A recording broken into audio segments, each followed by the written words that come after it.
My name is Breeze Potts, and we're going to talk today about grief and grieving. And I'm really glad you're here. I know that this is a big deal for some of us to enter into a topic about grief. And so, welcome. I'm really glad that you've chosen to join us. I am a counselor and I am a fellow journeyer, and I am a counselor because I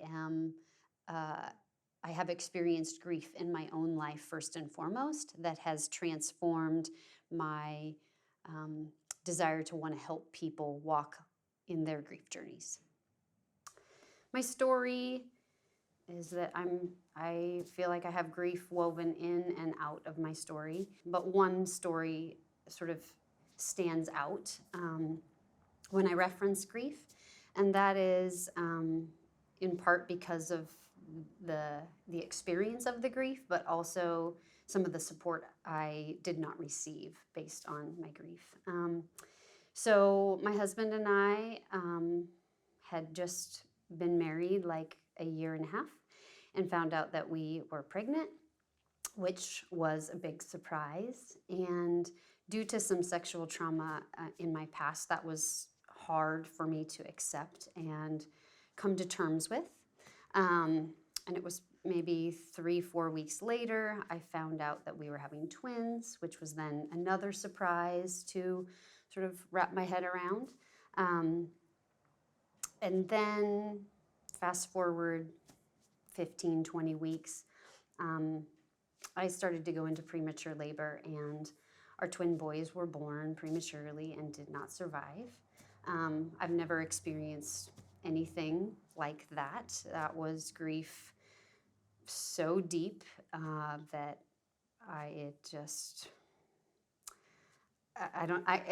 I'm without words. But I felt also simultaneously cared for by God, and my husband and I were quite close during that experience, and we decided that it would maybe be helpful to go to some counseling. And that was the part that was less than helpful. My husband got quickly dismissed from the counseling experience, which sort of communicated to me that I was grieving improperly, which was very hard to deal with. And then I felt like there was a lot of emphasis put on explaining grief away in sort of medical terms, like, well, you must have this, or it must be contributed to this. And I knew that even in my very grief-stricken state, that I was just grieving, and it was okay to grieve. And I just really wanted the counselor to help me do that. So I found that that wasn't the most helpful experience for me. And it sounds funny to say, but that's actually why I'm a counselor now, is I left that office with such a clarity that it was almost inhumane for people to, in such a grieving state, to experience such unhelpful support. And I went back to my boss and I shared with him the experience, and a couple hours later he was like, I think you need to check out this website for this graduate program. And I did, and I applied right then and there, and here I am. And so my story is that I am a counselor truly because of my own grief story and my desire to not let other people have a similar experience.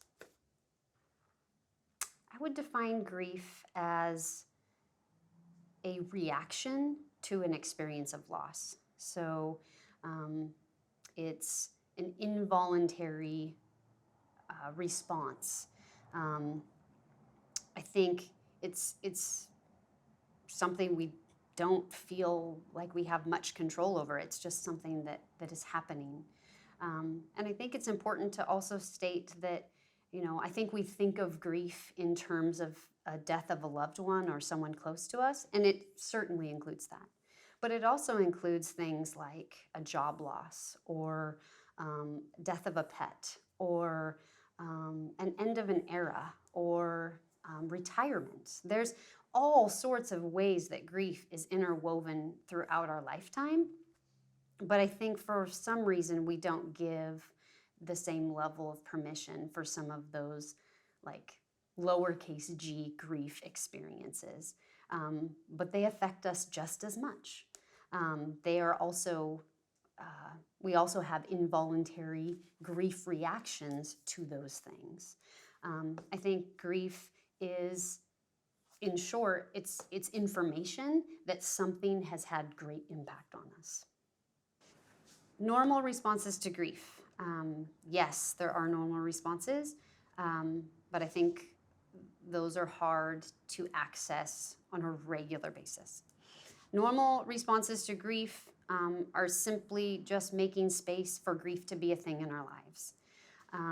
But I think we live in a world might be too big, culture, certainly, especially as part of American culture and the Western Hemisphere, we are very individualized and we value, you know, Instagram-looking lives. We value success and independence, and we measure things by how well we can perform.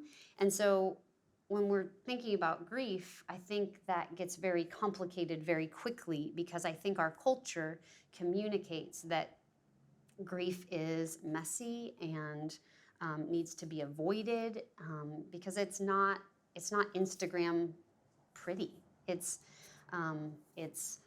messy and it's complicated and it's unpredictable.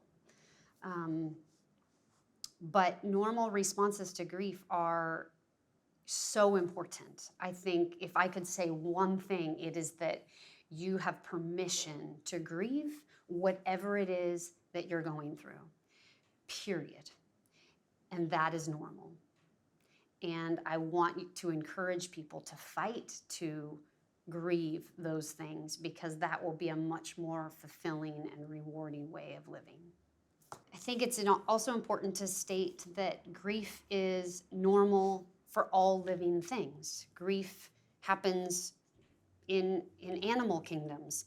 I don't know that everyone saw this, but a few years ago there was a orca whale out in the San Juans here in the Pacific Northwest, and she lost her whale calf and carried it around for 10 days.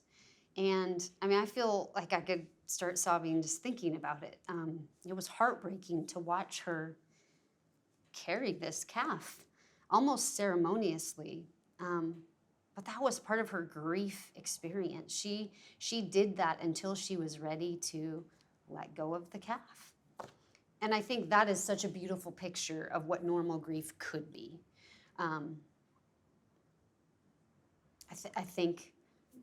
I think it's suffice it to say grief is normal. I think we live in a world that tries to tell us that it's not or that it's unnecessary. And I just think that's really harmful, especially to a grieving mother or the whale. I don't know much about whales, but I just watched her carry her calf as a way of experiencing her grief for the rest of us to see. And I think that was a really normal reaction. Grief is complicated by anything that tells us that we need to avoid it or ignore it. That can be people, that can be Instagram, that could be culture, that could be anything that tells us that what we are grieving is not worthy of the emotion of grief. And I think that's really dangerous because it just gets bottled up inside us and comes out later whether we like it or not. And that's true for most emotions, but specifically grief. What I've found is that in places in my own life when I'm not actively working to acknowledge the grief as it's coming up, I'm actively working to avoid it or push it away. It just comes out later and it's way less pretty of an experience. come unglued at the grocery store, and or I like have, moments of really intense anger at a fellow driver on the road. It's bizarre, but it comes out, and it's all because I've suppressed something that is actually trying to come out of me anyway. I would encourage anyone to interact with grief in a healthy way by simply giving yourself permission to acknowledge that grief is a thing, and that you may have grief in your life that you are actively experiencing. So that sounds sort of simple. I don't know that work to be easy, but I do think that is the most important step. If we can give ourselves permission, make space for the reality that I'm grieving and allow that to be okay, I think that is healthy grieving. I think there's, certainly ways in which we can grieve healthy, by journaling, or, making sure that we're uh, having, receiving support, or, seeking support of a counselor. I mean, I think those things help us too. But I think the biggest step anyone can make is just to give ourselves permission, and allow the reality that grief is present. It's my personal bias, along with my professional bias, is that pain matters. So anything we're feeling has value. Now, that's not to be confused with being comfortable. Most what we would call negative emotions, grief maybe fitting into that category, gets defined as negative because it's uncomfortable. We don't enjoy it. It's not pleasant, but there is value to it. And I think it provides us a level of information that helps steer our ship. It helps guide us along our path. And I think that's why grief is important. And I think if we can do that, that is a form of healthy grieving. If you grieve in a healthy way, it does not necessarily mean that the grief will end sooner, but it will mean that it doesn't rear its head at different points in the same way. Like I was talking about suppressing emotions, and the bizarre ways that manifests itself. My freak out in the grocery store, for instance. If I'm grieving in healthy ways, I might be tearful in the grocery store if someone bumps into me and it hurts my feelings, but it won't be the same level of intensity, because I'm dealing with what I'm feeling as I'm feeling it. So there's a lot of really smart people in the world that study grief for a living, and I am not one of them. So I'm going to reference some people that are pretty, I've come to know their work well in my profession. But there are dozens of resources out in the world on grief. And so I would encourage you to do some research on your own. But there's what Elizabeth Kubler-Ross has coined as the 5 stages of grief. And I think that's maybe one of the most popular things. I had never heard of it until my own grief story and experience. And so it's okay if you've never heard of this before, but I think it's informative in the way that it sort of just gives us some information on what is the process that we kind of naturally move through. The 5 stages of grief outlined by Elizabeth Kubler-Ross's work, that again are referenced in your journal, are shock and denial, anger, bargaining, depression, and acceptance. And so I'll briefly define each of these. Again, it's detailed in your journal with more information. Shock and denial is basically just a state of disbelief. It's completely surreal. We cannot wrap our head around what just happened to us. Anger would be the second step, and that is either anger at the experience itself. It can be anger at God. It can be anger towards ourself. Anger is just anger, and it can be directed at lots of different places. Bargaining, the classic what-ifing. It's the experience of constantly what-ifing. What if I had done this, or what if I had done that? And trying to explain away the experience that we've had by thinking about it through other scenarios. or coming up with other scenarios. Depression, feelings of sadness based on the loss that we've experienced. Acceptance is really just coming to terms with the loss. That does not mean we feel okay about it. We are not like, yay, loss. But we've accepted it in a way that we can still move on with our life.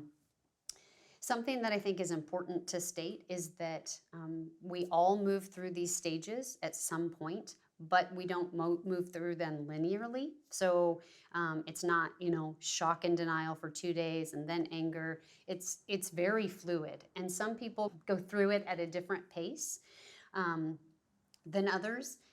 Some people will skip steps and kind of move around. There is no right way to go through these stages. There is no one right direction.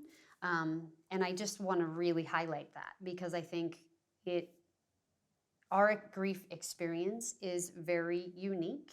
And I think we fall into this trap of wanting to compare it to, well, that person did grief this way, and so my grief maybe needs to look like theirs. And that's not true.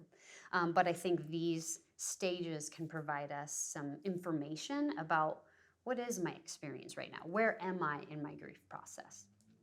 A sixth stage has gotten added by David Kessler, who worked closely with Elizabeth Kubler-Ross. And the reason I'm adding this sixth stage is because it's been personally helpful for me. He defines the sixth stage as meaning. And going back to my own story about grief, meaning making is the very reason I'm a counselor. I am a counselor because I wanted to help other people have a different experience with grief counseling than I had had. And so that me being a counselor now doesn't make it okay that my twin boys died prematurely. But it helps me make sense of how to move through the world with that as a part of my story. Healthy and unhealthy grieving, I'm going to name a few behaviors of each. This is not an all-inclusive list by any means, but I hope to give you an idea of things you can be paying attention to in your own life. Normal grief or healthy grief looks like, feelings of disbelief or lots of tears or anger, like I was mentioning in the 5 stages, feeling hopeless at times. It may disrupt your sleep. It may disrupt your appetite. It may make you feel like you want to isolate from people. It may make you feel like you want to lean towards people. You might have a lack of motivation. You might feel really confused and have a loss of motivation. It's hard to kind of get moving for the day. Time might just kind of disappear. A sense of time might just completely disappear. So there's no right way to grieve. And I think I'll just keep saying that. But so I think there's a lot of things that can fall under the category of healthy grief. But I think we just have to be checking in with ourselves as to whether or not we're actually working to address the grief. I think that's the key symptom of what healthy grief is. So anything that we're doing to avoid the grief would then be unhealthy. And the things we do to avoid grief, we avoid our feelings. We isolate from people who are actually trying to check in with us because it's too hard to maybe share. We might begin a new pattern of drinking or substance use, or we intensify our use of alcohol and substances. We might begin to engage in excessively risky behaviors. So that's maybe like excessive speeding, or all of a sudden we're, going skydiving, or, those things are great. But I think we can start to engage in things that are potentially dangerous. And we do them as a way of trying to just keep this emotion over here behind this door, but it's like someone's pushing from the other side. The grief is pushing. It wants to come out. And it doesn't have a lot of force to it if we just open the door ourselves.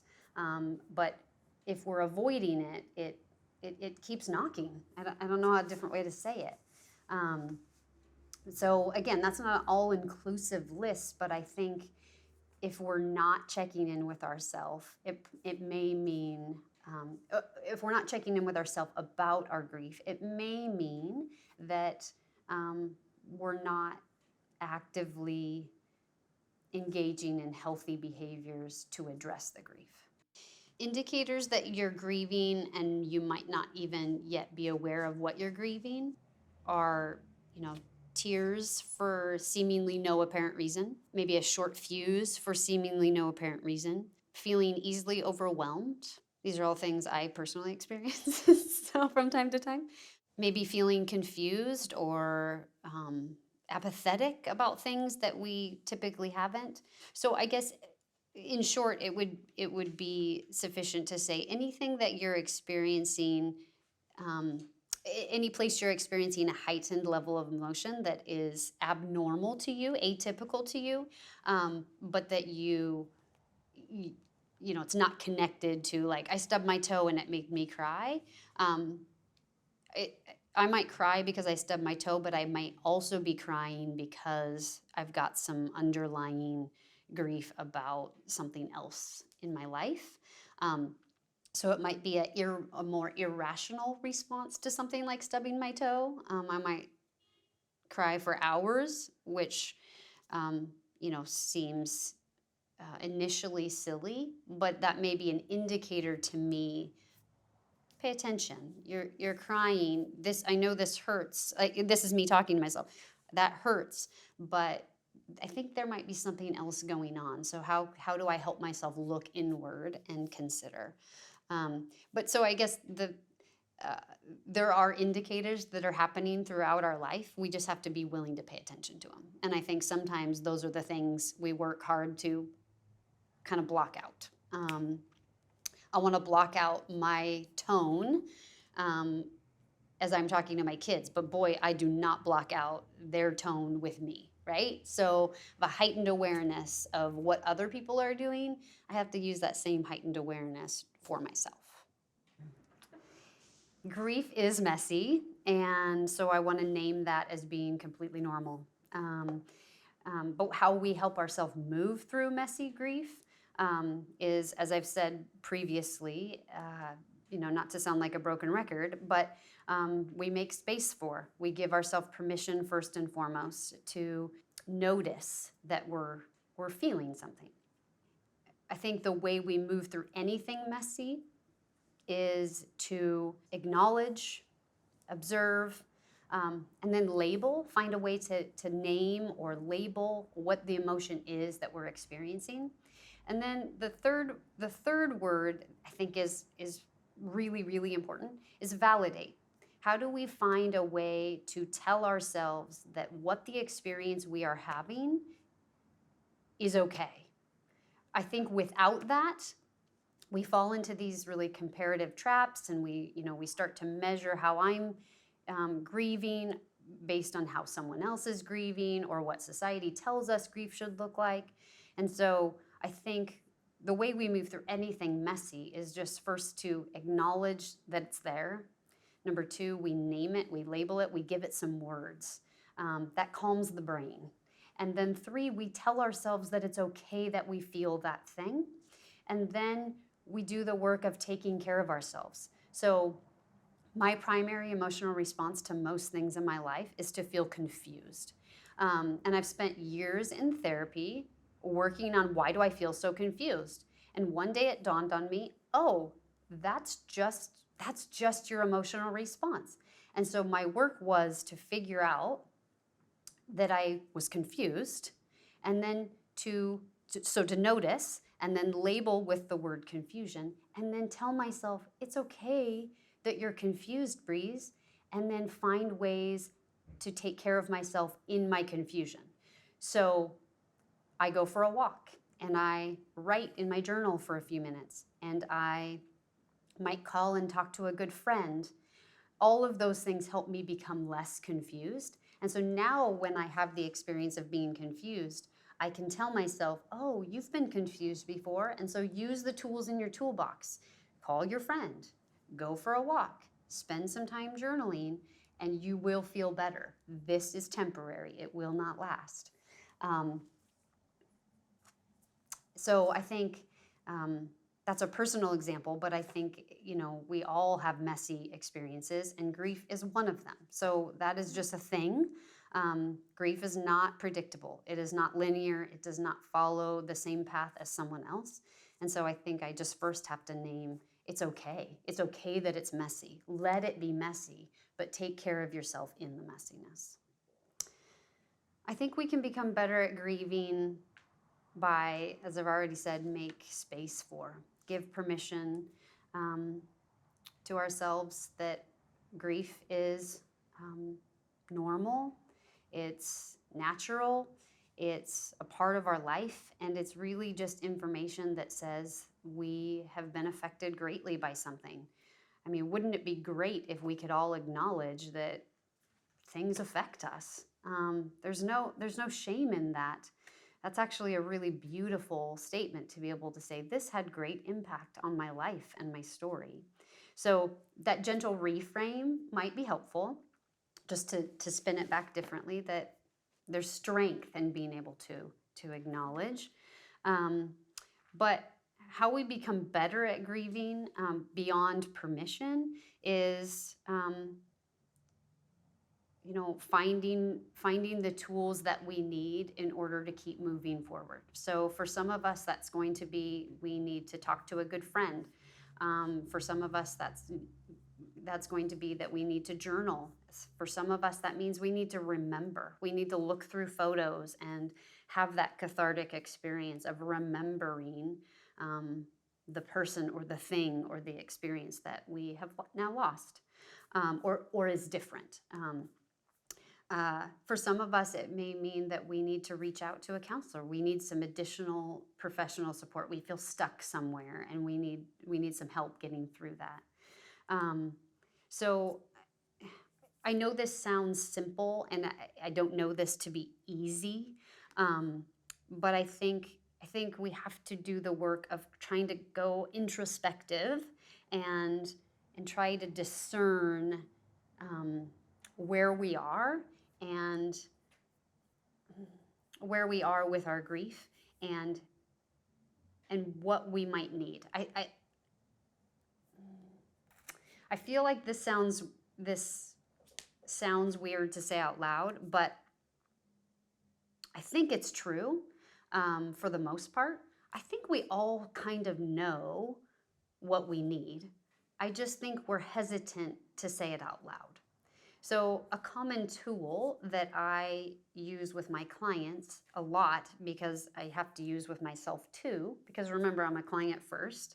How do I speak to myself like I would a good friend? What kind of feedback would I have for my good friend? I'm not going to tell my good friend who's in the middle of a grief experience to get over it. Like, enough already. I am not going to say that. And that's not because I'm an amazing person. That's just not my MO. And so I think I have to find ways to speak to myself in the same way that I would a good friend. And so I think if we can start to access some of that inner dialogue, I think it naturally comes out and we enter into healthy grieving and feel more encouraged to take the next step. I think we don't give ourselves permission to grieve anything that seems small. And what I mean by small is certainly, that's a relative term, with society. So however society is measuring small. So things that quickly come to mind are loss of a pet, loss of a job or a job change, like a broken relationship with a friend. I think that I'm hearing examples in my mind of times that I feel like I hear people say, like, screw them, like, you can do better. Or, but I mean, a loss of a friendship or a breakup, I think the world tells us to just move forward. And all of that matters. I don't measure things by smallness and bigness. I just measure by the impact it's had on us. But I think we can only get there by starting to observe and pay attention to the things that are stirring in me. And so I think that takes a little bit of self-awareness. But I think, um, you know, it sounds funny, but like when I got married, I actually think now in my mid 40s, I think I can look back 20 years ago and say, I think I went through a grieving period after I got married. That sounds super bizarre to say. That's not the, I'm sure my husband loves that, but I think I did. I think I was grieving my singlehood or singleness or whatever the word is. And I think that just had to fit in my life. It was a way of acknowledging a major transition. And I think we don't always give space for the things that we're leaving in order to move towards. That affects us. A kid moving out of the house seems way more significant than a kid moving from elementary school to middle school, but that also is a really big jump. It's like, oh man, I have 2 young men in my house now, and I don't have a little kid. That didn't stir major grief in me, but I mean, I shed tears and was like, oh, my kid is not little anymore. And so if I don't give myself permission to acknowledge that affected me, like I said, we shove it down, we shove it down, we shove it down, we shove it down until, it's like a jack in the box. Eventually it comes out and we just don't exactly know when. If you're experiencing people in your life telling you to get over it, or they seem tired or weary of your grief, I think I first want to say, I don't know if that's your person right now. And that's okay. But it means you might need to find a different outlet for your grief, because that will no longer be helpful to you, because it is doing the very thing that happened in my first counseling experience, which is to say, it dismisses our grief. And it tells us to sort of compartmentalize it and get it together on behalf of the other person. And while their needs matter too, we have to evaluate if that's a helpful outlet for us. And if it's not, I think I just need to name, it's okay to find a different space to talk about your grief. I would say most of the time, not always, but most of the time, if someone is growing weary with someone else's grief, it's because they've also got something going on in their life, and it doesn't make it, it just feels like too much for them in the moment, I guess is the best way to say it, and that's hard to say. So I think we run into this pattern of telling other people to kind of quiet down. I can do this easily with my kids, for instance. If I'm feeling really stressed out and my kids are coming to me with something, I just literally kind of feel flooded and I say, stop, I can't take it anymore. But that's not helpful for my kid, because my kid is trying to come to me and say, I need something from you. And so my job is to figure out, okay, Breeze, you go to your bedroom and you figure out what's going on with you so that you can go back to your kid and engage with them and help them with what they need. So I think if you're hearing that repeatedly, if you're hearing get over it, let it go, it's been over a year, I think society puts these sort of timelines on us that are really unhelpful and unrealistic. And so if you're starting to hear some of those and they don't fit with where you are, it's okay to find some support in other places. Still maintain that friendship, but maybe that's not the place you talk about your grief with. If you're struggling with identifying what you're feeling and giving some language to it, I think the first step is for me to acknowledge you're in good company. I think many of us are in that place. But I think writing is a really important tool. I bet that most of my clients kind of secretly don't like how much I recommend writing. And I laugh about that because we talk about it often. But I think I recommend it, number one, because I found it helpful for me personally. Not that everyone is like me, but I think because there's something really, really magical that happens when we write. And the magic that happens is that we put pen to paper. I think that's really important. So go old school, pen and paper, and do stream of consciousness writing. So write any thought that comes to your mind. And, if you're thinking about a grief topic, for instance, and trying to identify grief, your writing will probably stay fairly contained, but write without prompts, or just try to write anything about grief that's coming to mind. And I'm guessing that you're going to be kind of surprised by the finished product. And I think my point that I'm trying to make is, in writing, it sort of helps certain things bubble to the surface. And it might be a key word, it might be a sentence, it might be, a paragraph.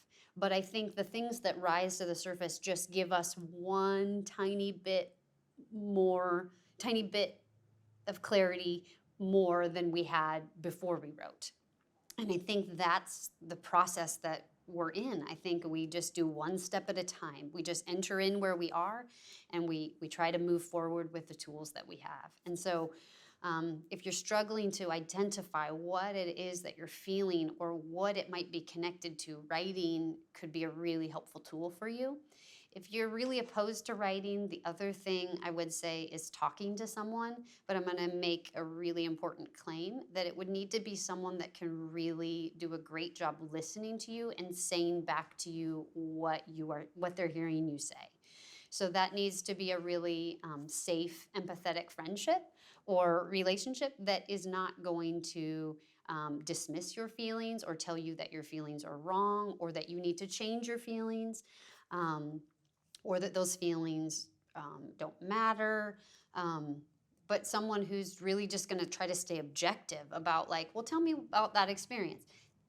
Classically, we think of a counselor in that role, and I think that's a great place, but I'm not encouraging everyone to go do that if you're not ready to take that step. Although I will also say, I think counseling is for everyone. It is not for people who are just struggling. I think counseling has a place for each of us in our life, but it takes time, and it takes money, and it takes some emotional energy to get ourselves there. So I trust that everyone's going to do that in their own time frame. Grief can absolutely feel like too much at times. And so I first want to say, absolutely, that is completely normal. I want to normalize that and say that we can take a break from our grief and come back to it, because it's something that probably isn't going anywhere. But taking a break from our grief and avoiding our grief are two very different things. Distraction might look like watching a funny show, or a movie, or going to work and kind of compartmentalizing grief for a little while. Those things are welcomed, but they're not telling myself my grief needs to go away. I'm not going to deal with it. Avoiding grief looks more like some of those unhealthy behaviors that we referenced earlier, which are, maybe increased or new use of alcohol or substances, or excessive dangerous behavior, or working more than we used to. If someone works 40 hours a week and now suddenly they're working 60, 70, 80 hours a week, that's a new behavior, and that's probably an attempt to not be with the grief. So that's just an example, but I think distraction can be our friend. But if we're constantly relying on distraction, that seems to be more avoidant.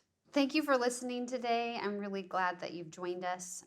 Remember that I'm a fellow journeyer on this path. I'm still working out my own grief and my grief story as it continues to impact me, and I experience new grief experiences. But I applaud you for joining. I applaud you for taking this step. I tell my friends, I tell my clients, it is no small task to step into something that makes us uncomfortable. So well done. You've done good work. And I want to leave you with a task, a journaling tool that I hope will be helpful for you as you continue to process your own grief journey. The first point of self awareness I'll ask you to pay attention to is to specifically check in with yourself and ask yourself, am I ready to do this exercise? Um, and if your answer is no, I want you to listen to that. If your answer is yes and you're ready to move forward, then the exercise is fairly simple. I want you to get out pen and paper, and I want you to do some journaling. I don't have a time limit on this, but I want you to write until you feel done, until you feel like your thoughts are complete. Um, but I have two specific pieces of instruction. I want you to write about your grief, and I want you to write to yourself with kindness. So I want you to write a letter to yourself from yourself, but kind words only. So no harsh judgment, no self criticism. This is only a place to basically tell yourself what you think you need to hear. Um, this sort of plays on the idea that I was talking about earlier, how I would speak to my good friend. I have to learn how to talk to myself in a similar way. So I want you to try to channel some of that. How can you be your own best friend in this? And what do you need to say to your best friend who is yourself? Some people find it helpful to take a break after they've written and go do something else for a little while and revisit this, reread it at a different point. Some people like to read it once they've completed their writing and then go do something else. So there is no right way. It just is based on your own comfort level. Sometimes we need a little bit of a distraction. We need a little bit of a break, and that totally, there's space for that. But this is a tool that you can revisit over and over and over and over again. If you are experiencing something, maybe you're not sure what it is, or maybe you do know what it is and you just need an outlet. This is a really great tool to just have in your back pocket for if and when you need something. You need an outlet, and you need a friend, and you need some kind words. This is a great starting place.